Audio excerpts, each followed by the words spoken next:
Yesterday marks 20 years since then 8-year-old Derrick Engebretson went missing. In 2022, a hunter named Brian was out in Oregon's Fremont-Winema National Forest when he captured a truly mind-boggling photograph. As he lay in wait, hoping to catch sight of a black-tailed deer, he spotted one cautiously peeking out from behind the thick leaves. The deer's large dark eyes darted around, scanning the area for any potential threats. But it wasn't long before something far more unexpected came into view. From the bushes just to the right of the frame, a massive dark figure started to move, and whatever it wasn't the deer.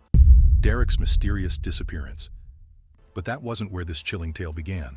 To uncover the story behind this wilderness mystery, we have to rewind to a frosty December day in 1998. On December 5th, the Engebretson family was in full holiday mode, preparing for Christmas at their cozy home in Bonanza, Oregon. For them, no festive season was complete without a trip to Fremont-Winema National Forest. The forest, known for its towering firs and pines, was a haven of natural beauty, especially in winter. The Engebretsons had a tradition of trekking into this dense green wonderland each year to find the perfect Christmas tree. These weren't just any trees. They had to be smaller, well-shaped ones, ideal for hanging ornaments and stringing lights. That year, they also planned to cut an extra tree as a special gift for a disabled neighbor. By 2 p.m., 8-year-old Derrick Engebretson, his father Robert, and his grandfather Bob were bundled up and ready to begin their search. Derrick, a lively third grader with a big personality, was particularly excited. When Derrick disappeared, I started watching everybody crumble,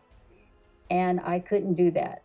If I crumbled, then that meant that everybody was just going to go worse. Nicknamed Bear Boy for his deep love of the wilderness, he relished any opportunity to explore the great outdoors. When he wasn't outdoors, he loved curling up in bed to watch wildlife shows, dreaming of all the creatures he might encounter in the wild. On this day, he even carried a small hatchet, feeling every bit like a young adventurer as he followed his family into the frosty forest. The family had special permission to cut down 3 trees, so they ventured deeper and deeper into the woods, searching for just the right ones. Derrick, brimming with energy, darted ahead of his grandfather as they trudged through the snow.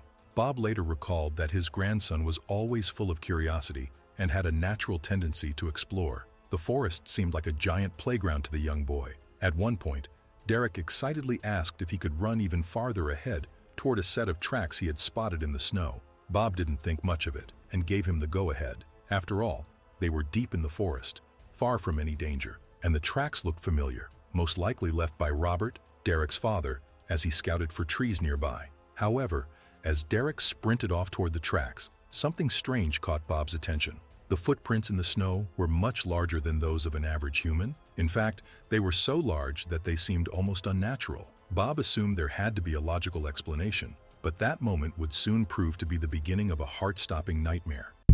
Massive footprints.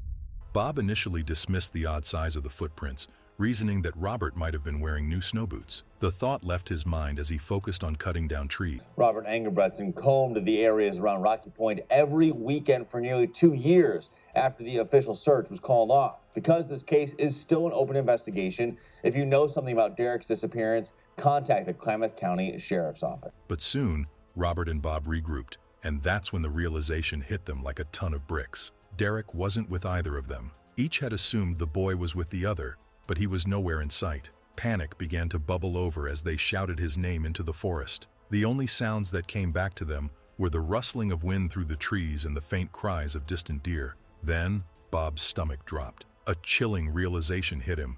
Robert had come from behind, not from the direction Derrick had run toward. That meant the large footprints Derrick had eagerly followed didn't belong to Robert after all. Without wasting another second, both men charged off in the direction of the mysterious tracks, desperately hoping to catch up with Derrick. The snow crunched beneath their boots as they plunged deeper into the forest, their hearts pounding. But then, nature seemed to turn against them. Out of nowhere, a sudden blizzard swept in, blanketing the forest in a thick, swirling white veil. Visibility dropped to nearly nothing, making it incredibly hard to navigate, let alone search for a small boy. Thinking on his feet, Robert made a split-second decision. He ran down the mountain, slipping and stumbling as he hurried to flag down any car he could find. Miraculously, he managed to stop a passing driver and frantically begged them to call the police. After ensuring help was on the way, Robert bolted back up the mountain to continue the search with Bob. By now, the forest had grown eerily quiet. the snowfall muffling everything around them.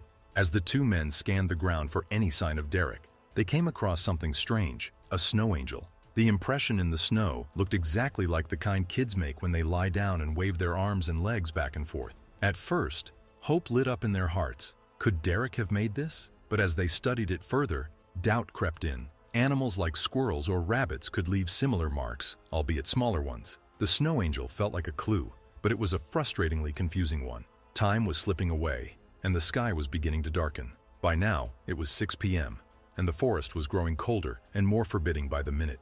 The men's worry turned to sheer terror as they realized just how dire the situation had become. The police gets involved.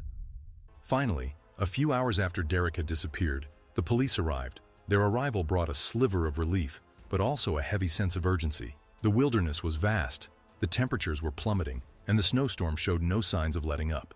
Derrick was out there somewhere, and every passing moment felt like it could make the difference between life and death. Along with police came hundreds of volunteers, and the search effort transformed into a massive operation. People from nearby towns and communities banded together, forming a human line that combed every inch of the snow-covered terrain. Worry was on every face, but nobody was more determined than Robert. Refusing to let despair take hold, he held on to hope. But the reality was harsh. The temperatures had already dropped below freezing. The longer Derrick stayed out in the brutal cold, the slimmer his chances of survival became. The search expanded rapidly, with volunteers trudging through knee-deep snow, police helicopters scouring from above, and trained search dogs joining the effort. Yet, nature seemed to conspire against them. The relentless snowfall slowed progress to a crawl, hiding potential clues beneath layers of fresh snow. On the third day, hope flickered to life again. A volunteer came across something remarkable: footprints on a snow-covered rock. They appeared small enough to belong to a child. Heart pounding, Robert rushed to the site and traced the trail. The footprints led to the banks of a nearby river, but then they simply vanished. Nearby, searchers found something even more unsettling: a makeshift shelter built from tree branches. It looked sturdy enough to block snow and shield someone from the harsh weather, but Robert's gut told him it wasn't Derrick's handiwork. Some of the branches were too thick, snapped in ways an 8-year-old boy couldn't possibly manage. "There's no way Derrick made this," Robert said, his voice filled with dread. When the search dogs were brought to the area, their reaction chilled everyone to the bone. Instead of picking up Derrick's scent, the dogs began howling, a sound filled with fear rather than focus. They whimpered and backed away, tails tucked, as though something unseen had spooked them. The eerie howls echoed through the forest, sending shivers down the spines of even the most seasoned searchers. And just like that, the trail went cold. Each passing day chipped away at the already dwindling hope. The forest, blanketed in snow and silence, refused to give up its secrets. By the 7th day, the situation grew dire. The police announced they were ending the official search. The blizzard, they explained, made it too dangerous to continue. For many, this was the end of the road, but not for the Engebretson family. Even as the official efforts ceased, Derrick's family refused to let go. They organized their own search teams, rallying friends, neighbors, and anyone willing to help. Discovery of 2 strange items. About a month after Derrick disappeared, someone found 2 strange things in the forest: a school bookmark and a candy wrapper. The bookmark was from Derrick's school, and there were tiny traces of blood nearby. This discovery was miles away from where he was last seen, but even with these clues, nothing new came from it. Once again, the search hit a dead end, and Derrick's fate stayed a heartbreaking mystery. The official investigation didn't uncover any real answers, but people didn't stop coming up with ideas about what could have happened. Some thought Derrick might have been kidnapped, but there was no solid proof to back it up. In October 1999, something odd came to light. A strange piece of writing was found on the wall of a restroom at a rural rest stop south of Portland. The message seemed to mention Derrick's case, though its meaning was unclear. It only deepened the mystery surrounding his disappearance. Earlier in the investigation, a witness shared a strange memory. They had seen an unidentified man arguing with a boy on the night Derrick went missing. At the time, they didn't think much of it, assuming it was just a father and son having a disagreement. But looking back, it seemed like it could have been something much more serious. Around the same time, there were also reports of a man driving a Honda in the forest, stopping to ask people for directions. Nobody ever figured out who he was or why he was there. These events made some people believe Derrick might have been taken by someone.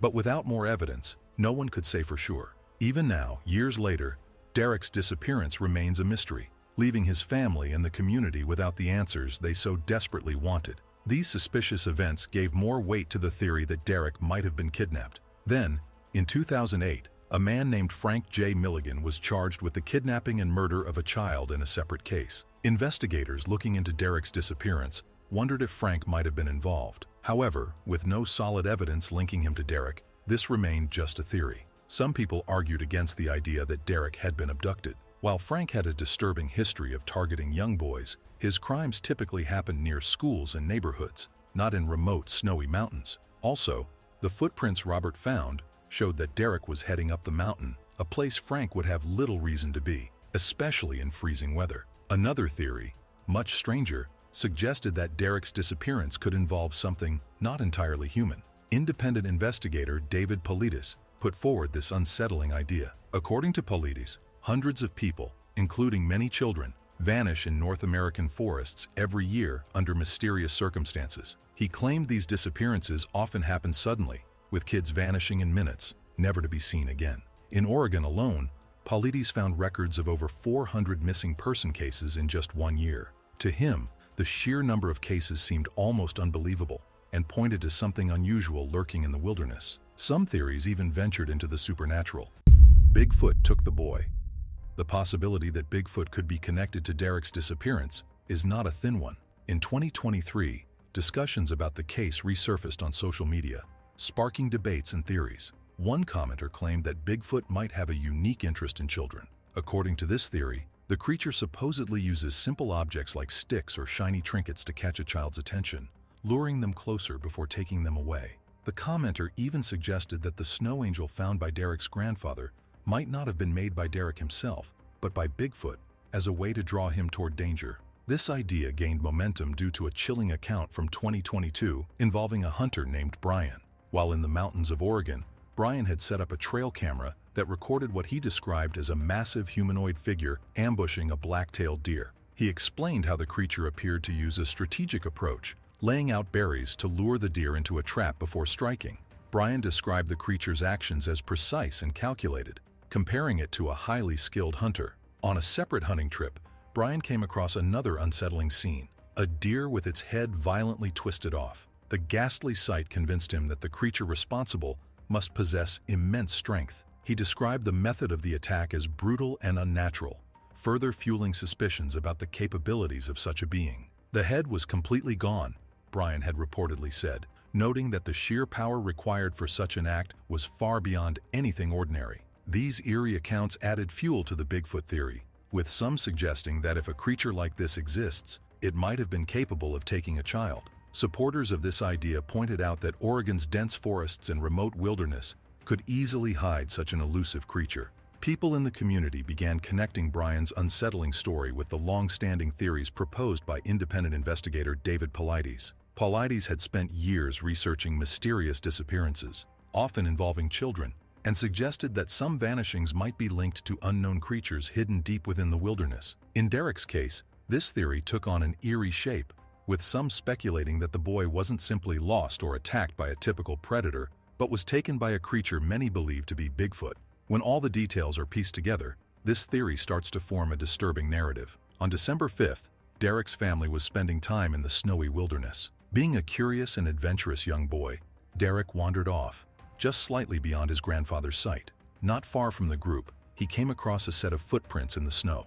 Believing they might belong to his dad, he decided to follow them. What Derrick didn't realize was that something or someone might have been waiting for him. Supporters of the Bigfoot theory suggest that those footprints were deliberately left to lure Derrick. The snow angel his grandfather found nearby was also seen as a potential trap, something crafted to catch a child's attention. They believe that as soon as Derrick approached, the creature acted swiftly, snatching him and vanishing into the forest. Adding weight to this theory were reports of makeshift shelters built from branches found in the area. These structures, according to some, might indicate that a creature had been living there for a while, carefully observing the surroundings and perhaps waiting for the right moment. The theory goes further to suggest that Derrick may have been taken far away from the spot where he vanished. Oregon's forests are vast, dense, and largely unexplored, making them an ideal hiding place for any creature, let alone one as elusive as Bigfoot.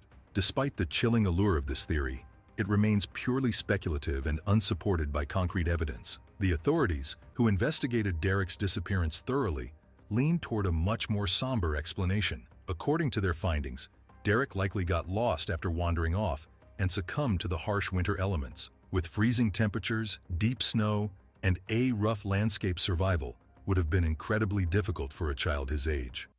A hiker's chilling discovery. In 2008, a hiker discovered a pair of human leg bones in the same area where Derrick had vanished years earlier. For a brief moment, there was hope that they might belong to Derrick and that his disappearance might finally be explained. But after testing, it was confirmed that the bones weren't his, and the family's hope turned to despair. Despite this, Derrick's family has never stopped believing that their son was taken, perhaps by someone or something sinister. They remain convinced that something far more unsettling than simple misfortune occurred that day. To try to draw attention to Derrick's case, his family offered a $20,000 reward for any information leading to his whereabouts. They posted a missing person flyer on a large tree in the forest, a testament to their continued hope that someone would come forward with a clue. That flyer remains on the tree today, weathered and faded by time. Although the years have passed, the family's grief has not softened, and they continue to search for Derrick as if each day holds the possibility of finding him. Robert, Derrick's father, has returned to the forest time and time again. He walks the same trails, hoping to find even the smallest clue or sign of his son. These visits are a mix of hope and sorrow. Every year on Derrick's birthday, Robert brings balloons and Derrick's favorite candy to hang on the branches of trees in the area. It's a gesture of love, a way to celebrate the son he lost far too soon. These small gifts, left behind in the forest, are like little reminders that Derrick is never forgotten. Despite the years that have passed, Robert's love for his son remains undiminished, and he continues to hope that one day, something will break the silence and bring answers. Derrick's memorial. Robert also built a memorial for Derrick in the forest, a simple, yet a sad reminder of the son he will never see again. The memorial stands as a symbol of his enduring love and the pain that comes with the loss of a child. It's a place where Robert can go to feel close to Derrick, even if only in spirit. But this tragedy has also caused deep rifts within the family. Robert has blamed his father, Bob, for not keeping a closer watch on Derrick the day he disappeared. He believes that if his father had paid more attention, Derrick might still be with them today. Bob, on the other hand, is consumed by guilt. He has never forgiven himself for what happened and refuses to talk about it. The burden of this guilt has weighed heavily on him, creating a barrier between him and his family. The pain has caused them to drift apart, each of them struggling with their own emotions and questions. Derrick's mother has also been deeply affected by the loss. The grief has been so overwhelming that it has left her unable to control her emotions. The pain of not knowing what happened to Derrick has consumed her, and she has found it difficult to carry on without answers. The sadness of losing her son has been an ever-present force in her life, making it difficult to move forward. The search for Derrick was vast. More than 10,000 people participated in search efforts, combing through the dense forest in the hope of finding something, anything, that would lead to Derrick. Helicopters with infrared technology were brought in to scan the area, but the harsh conditions of the forest, with its relentless rain and snow, made it difficult to find anything. Despite all the efforts, no trace of Derrick was ever found. The terrain was tough, and the weather made it even harder to spot any clues. Yet every year, Robert returns to the same place, hoping that something will break the silence. He wants closure, even if it's painful. His voice often quivers when he talks about it. If Derrick is gone, Robert hopes that it was an accident, that no one hurt him, and that Derrick didn't feel any pain or fear. His greatest hope is that his son didn't even realize what was happening. This is Robert's quiet wish, the one thing he clings to when the grief is too much to bear.